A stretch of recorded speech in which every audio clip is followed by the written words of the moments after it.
اعوذ باللہ من الشیطان الرجیم بسم اللہ الرحمن الرحیم شروع اللہ کا نام لے کر جو بڑا مہربان نہایت رحم والا ہے۔ کوہ طور کی قسم اور اس کتاب کی جو لکھی ہوئی ہے کشادہ ورق میں، اور آباد گھر کی اور اونچی چھت کی اور جوش مارتے سمندر کی کہ تمہارے پروردگار کا عذاب واقع ہو کر رہے گا اور اس کو کوئی روک نہیں سکے گا۔ جس دن آسمان لرزنے لگے کپ کپا کر اور پہاڑ سچ مچ اڑنے لگیں تو اس دن جھٹلانے والوں کے لیے خرابی ہوگی۔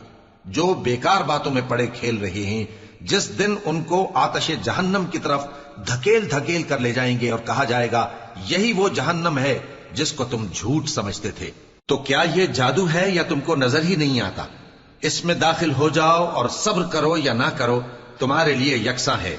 جو کام تم کیا کرتے تھے یہ انہی کا تم کو بدلہ مل رہا ہے۔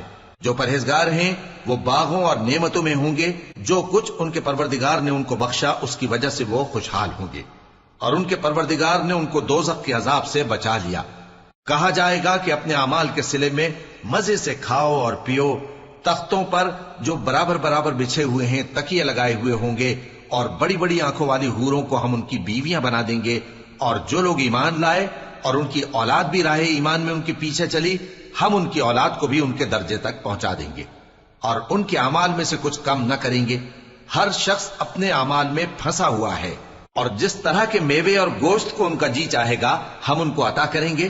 وہاں وہ جام شراب کی چھینا جھپٹی کریں گے جس کے پینے سے نہ کوئی لغو بات ہوگی اور نہ کوئی گناہ کا کام۔ اور نوجوان خدمتگار جو ایسے ہوں گے جیسے چھپائے ہوئے موتی جو ان کے آس پاس پھریں گے اور ایک دوسرے کی طرف رخ کر کے آپس میں گفتگو کریں گے، کہیں گے کہ اس سے پہلے ہم اپنے گھر میں اللہ سے ڈرتے رہتے تھے تو اللہ نے ہم پر احسان فرمایا اور دوزخ کی گرم ہوا کے عذاب سے ہمیں بچا لیا۔ اس سے پہلے ہم اسے پکارا کرتے تھے، بے شک وہ احسان کرنے والا ہے، مہربان ہے۔ تو اے پیغمبر تم نصیحت کرتے رہو، تم اپنے پروردگار کے فضل سے نہ تو کاہن ہو اور نہ دیوانے۔ کیا کافر یہ کہتے ہیں کہ یہ شاعر ہے اور ہم اس کے لیے زمانے کی گردش کا انتظار کر رہے ہیں؟ کہہ دو کہ انتظار کیے جاؤ، میں بھی تمہارے ساتھ انتظار کرتا ہوں۔ کیا ان کی عقلیں ان کو یہی سکھاتی ہیں یا یہ لوگ ہیں ہی شریر؟ کیا کفار یہ کہتے ہیں کہ ان پیغمبر نے قرآن از خود بنا لیا ہے؟ بات یہ ہے کہ یہ اللہ پر ایمان نہیں رکھتے۔ اگر یہ سچے ہیں تو یہ بھی ایسا کلام بنا لائیں۔ کیا یہ کسی کے پیدا کیے بغیر ہی پیدا ہو گئے ہیں، یا یہ اپنے آپ کو خود پیدا کرنے والے ہیں، یا انہوں نے آسمانوں اور زمین کو پیدا کیا ہے؟ نہیں، بلکہ یہ یقین ہی نہیں رکھتے۔ کیا ان کے پاس تمہارے پروردگار کے خزانے ہیں یا یہ کہیں کے داروغہ ہیں، یا ان کے پاس کوئی سیڑھی ہے جس پر چڑھ کر آسمان سے باتیں سناتے ہیں؟ تو جو سن کر آتا ہے وہ کھلی سند لے کر آئے۔ کیا اللہ کی تو ہوں بیٹیاں اور تمہارے لیے بیٹے؟ اے پیغمبر کیا تم ان سے کوئی معاوضہ مانگتے ہو کہ ان پر تاوان کا بوجھ پڑ رہا ہے، یا ان کے پاس غیب کا علم ہے کہ یہ اسے لکھ لیتے ہیں؟ کیا یہ کوئی داؤں کرنا چاہتے ہیں؟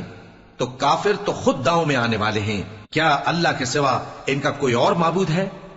اللہ تو ان کے شریک بنانے سے پاک ہے۔ اور اگر یہ آسمان کا کوئی ٹکڑا گرتا ہوا دیکھیں تو کہیں کہ یہ ایک تہ بتہ بادل ہے، بس ان کو چھوڑ دو یہاں تک کہ یہ اس روز کا سامنا کر لیں جس میں یہ بے ہوش کر دیے جائیں گے، جس دن ان کا کوئی داؤں کچھ بھی کام نہ آئے گا اور نہ ان کو کہیں سے مدد ہی ملے گی۔ اور ظالموں کے لیے اس کے سوا اور بھی عذاب ہے، لیکن ان میں کے اکثر نہیں جانتے۔ اور تم اپنے پروردگار کے حکم کے انتظار میں صبر کیے رہو، تم تو ہماری آنکھوں کے سامنے ہو۔